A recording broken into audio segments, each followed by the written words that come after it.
Color has the ability to evoke or mirror emotions, but does this occur naturally, or have we been culturally conditioned to perceive color in a certain way?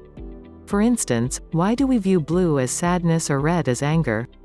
A recent study published in the journal Psychological Science sought to determine the origins of our accepted correlations between color and emotion, and whether they were societal or psychological constructs. Point 1.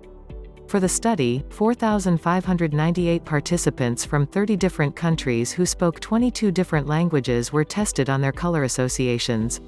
The first theory was whether or not we tie colors to emotions because of environmental factors, like being exposed to that color during emotional experiences. This could look like someone's face turning red when angry. According to the second theory, colors and emotions may become arbitrarily associated in the language, history, religion, or folklore of one's culture. If the second is true, then results should vary based on location.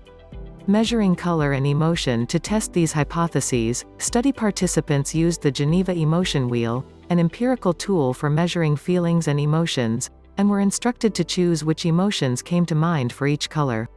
However, the actual colors were not present, rather the words blue, white, red, etc. The results of the study supported a combination of the two theories but favored the cultural connection. Point 1. Most respondents had similar emotional associations for 12 colors, but these connections were more apparent between countries and languages that were closer geographically. This could explain why English speakers are familiar with expressions like green being tied to envy, since it has been in the English language for centuries, dating back to Shakespearean works like Othello. Point 2. Still, certain perceptions, like the association of the color red with both love and anger or that the color brown had a very mild emotional response, were universal. Cultural differences in color choice. The study noted that colors vary in significance among cultures. Point 1. For instance, in the United States, black is standard at a funeral, and white is standard at a wedding. However, in China, white is often worn at funerals, and red is worn for weddings. Amara Din is a South Asian wedding planner who often has to be knowledgeable of customs as well as trends. She explains, "I'm a wedding planner, and being in New York City, most of my clients are evenly split between American and South Asian couples, so I have to be sensitive to the cultural significance certain colors can have." She describes planning around an American bride's black dress, which can signify bad luck and omens, like having a black cloud over your wedding.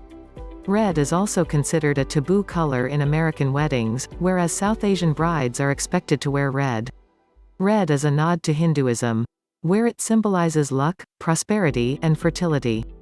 Amara Din explains that red is another shocking color to see at an American wedding. Red is also considered a taboo color in American weddings, whereas South Asian brides are expected to wear red. Red is a nod to Hinduism, where it symbolizes luck, prosperity, and fertility. Color choice in the work environment. The connection between colors and emotions have established color choice as a kind of science. Point 4. Environmental psychologist Lee Chambers, Psy-M, says that color associations are extremely important, even in workplaces. He explains, "I explore how color can be used to promote productivity and well-being in a work environment. From a psychological perspective, it is clear that an individual's cultural appreciation of color and personal preference can influence the effect of the color on their mood." Chambers explores how blue, red, yellow, and green can affect office culture. He says, "I have found that environments that utilize shades of blue have a tendency to decrease stimulation and increase both productivity and focus." Point 5. I have seen a decrease in reported creativity, and the confidence of the employees was reported as higher.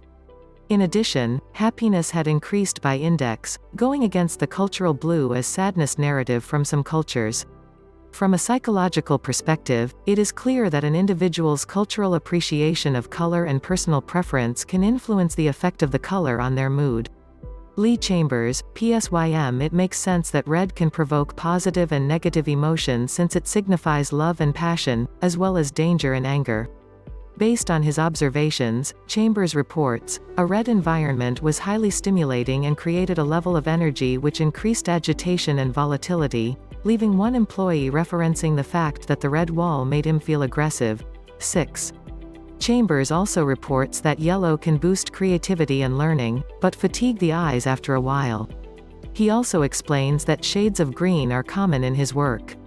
Green environments are a large part of my work, and encompassing nature in the workplace is a significant driver. We can see more shades of green than any other color. This is most likely because of the reported feeling of growth and regeneration.